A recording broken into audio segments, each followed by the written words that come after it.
jours, je vais faire le jeûne intermittent. Et écoutez-moi bien, c'est le pire défi que j'ai fait jusque-là. Mais d'abord, bonjour à tous! Bienvenue dans cette nouvelle vidéo défi du mois. Alors je l'ai déjà annoncé dans ma dernière vidéo défi qui s'affiche en haut, mais pendant tout ce mois de juin, je vais faire le jeûne intermittent. Quoi?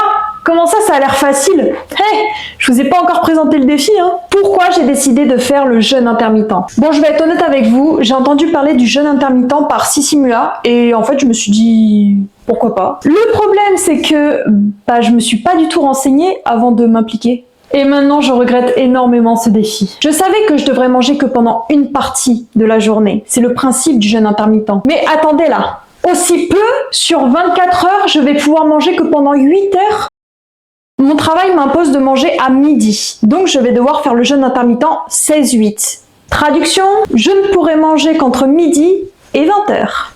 Alors, pas si simple ce défi au final, hein. S'il y en a qui sont pas encore convaincus, s'il y en a, laissez-moi vous parler des règles. Règle numéro 1, respecter la fenêtre de jeûne. Entre 20h et midi, je vais devoir éviter tout apport calorique. C'est le principe de base. Pendant cette période, je n'ai le droit de consommer que de l'eau, du café bien noir sans sucre ni lait et du thé ou infusion sans sucre. C'est tout. Et pendant 30 jours. Règle numéro 2, manger normalement entre midi et 20h. C'est mon moment préféré. L'idée, ça va être de caler mes 3 repas journaliers habituels pendant cette période de 8 heures. Et par contre, je m'impose pas d'horaire strict pour manger, hein. Le défi il est déjà assez compliqué comme ça. Laissez-moi manger tranquille, merde! Règle numéro 3, attention aux calories et à l'hydratation. En gros, il faut que je mange bien, quoi. Voilà. Il va falloir que j'ai un apport en micro et macronutriments qui soit suffisant et équilibré. Et puis après, c'est l'histoire des 1,5 litre à boire tous les jours, quoi. Ce serait quand même dommage que je me dessèche en plus de ne pas manger. Ce défi va durer 30 jours. On va voir si j'arrive à tenir ma discipline et à valider le défi jeûne intermittent. Let's go!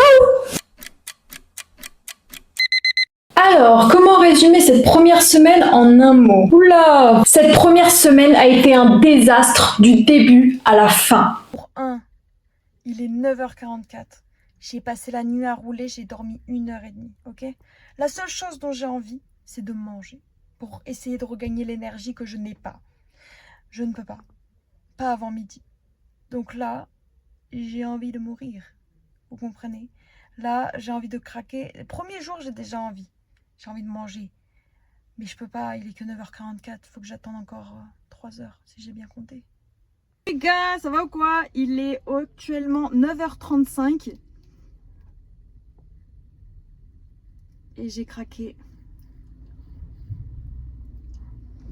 Je suis désolée les gars. Mais je pouvais pas. Je suis si faible mentalement. Je suis passée devant et j'ai acheté. Je vous jure, c'est mon corps a pris de lui-même. Mon cerveau s'est éteint, mon corps a pris. Il a acheté. Non, parce que j'ai craqué une première fois. Mais j'ai aussi craqué le lendemain. J'ai pas réussi à refuser l'invitation. Après, on avait un gros truc à fêter avec ma mère, donc c'était compliqué aussi. Je ne suis absolument pas fière de ces 2 craquages, mais il fallait absolument que je vous le dise. Ce défi jeûne intermittent, c'est vraiment le premier où j'ai vraiment du mal à m'adapter. En même temps, on me demande de manger entre midi et 20h, mais moi d'habitude, dans mon quotidien, je mange au petit déjeuner quand je me lève à 5h, ensuite je mange, il doit être vers 16h, et après mon dernier repas il est à 22h, donc... c'est compliqué de respecter la tranche horaire, quoi. Et il y a carrément des moments où j'oubliais que j'avais des horaires spécifiques pour manger. Les gars, j'ai un problème là. On est au 2e jour du défi. Il est 20h49 là actuellement. J'ai pas mangé. En fait, j'étais tellement prise par mon montage. Là, j'ai une vidéo qui sort dans 2 jours. Je viens à peine de commencer le montage, donc je suis à fond. J'ai oublié que je devais manger. Là, normalement, 21h, c'est l'heure à laquelle je mange habituellement. Je me suis tellement pas habituée au défi. J'ai oublié de manger. Mais bon, je me suis super bien rattrapée pour les 3 semaines qui suivent. Vous me croyez pas? Ah là, la semaine 2, j'étais déterminée. La semaine dernière, j'ai abusé. J'ai fait n'importe quoi. J'ai pas respecté le défi. Je suis pas du tout fière de ça. Franchement, j'ai grave le seum contre moi. Je suis énervée contre moi. Parce que le but, c'était de me challenger et de me surpasser, quoi. Et là, j'ai pas du tout respecté ça. Donc, vraiment, je m'en veux de ouf. Mais bon, là... On est sur la 2e semaine. Là, on est en début de semaine, on est le lundi. Je veux tout reprendre à zéro. Mais voilà, on repart sur des bonnes bases. Cette semaine, je vais faire extrêmement attention. Je n'ai droit à aucun débordement. Et ça va le faire. Franchement là, je suis tellement motivée. Il n'y a aucune chance que je faute. Je vais être franche, hein, cette semaine aussi, j'ai eu énormément de mal à ne pas manger le matin et à finir de manger à 20h. Mais j'avais le mental, je n'ai pas craqué et pourtant j'ai été tentée tellement de fois. Ce matin, j'ai dû aller au magasin pour acheter un repas pour ce midi parce que hier soir, j'ai eu la flemme de le préparer. Donc là, j'ai pris une petite salade Sodebo. Et je suis très très fière de vous annoncer que je n'ai pas craqué. Je n'ai pas pris de petit déjeuner pour ce matin pour manger entre mes deux tafs.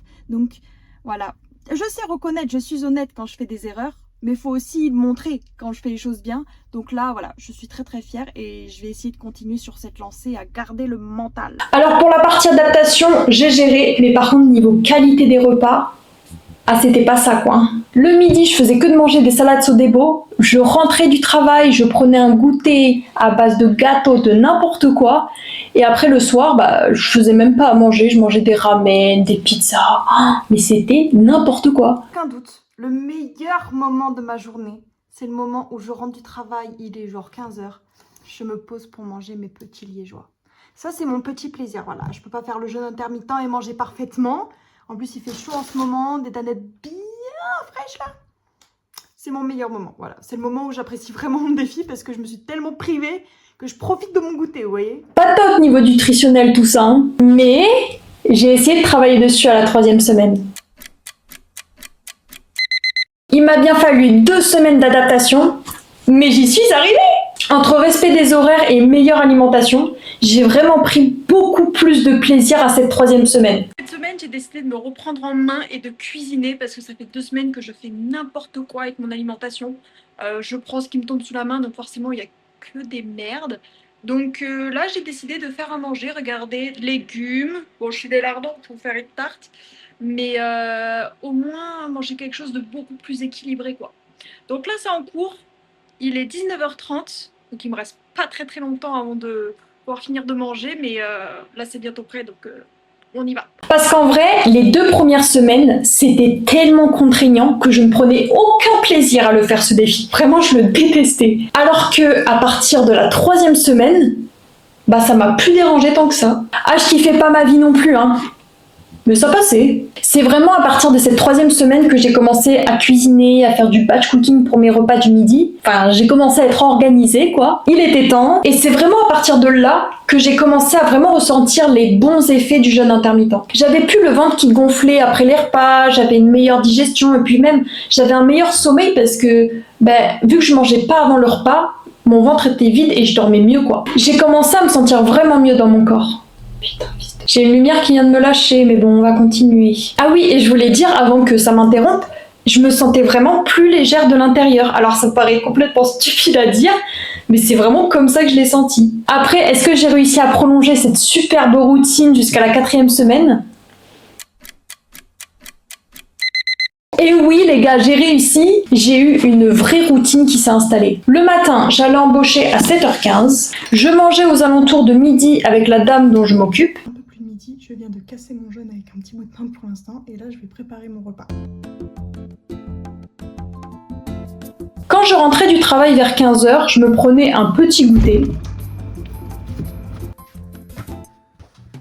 Il est temps de goûter mon meilleur moment de la journée.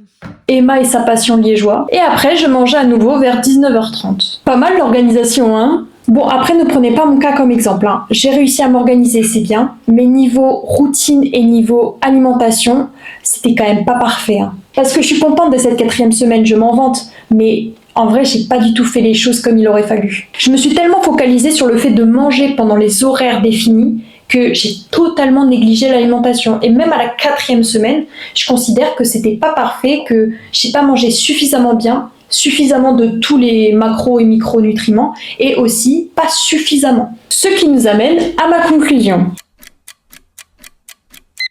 Est-ce que je considère ce défi comme réussi ? Absolument pas. En même temps, entre ces 2 premières semaines catastrophiques et mon alimentation plus que moyenne, je peux pas me valider ce défi en vrai. Ah mais je vous rassure, hein, je suis aussi déçue que vous. Mais vous savez quoi, ça me donne juste envie de refaire ce défi mais en 1000 fois mieux. Mieux organisé, mieux préparé et avec plus de temps investi dedans. Parce qu'ici sur cette chaîne, on ne reste pas sur un échec. Jamais. Bon bah sur ces belles paroles, je vous laisse. Donnez-moi vos avis et conseils sur ce défi pour que je refasse mieux la prochaine fois. Et pensez à liker aussi, ça me remotivera à refaire le défi jeûne intermittent. Sur ce, la bise et ciao. Subscribe to my channel.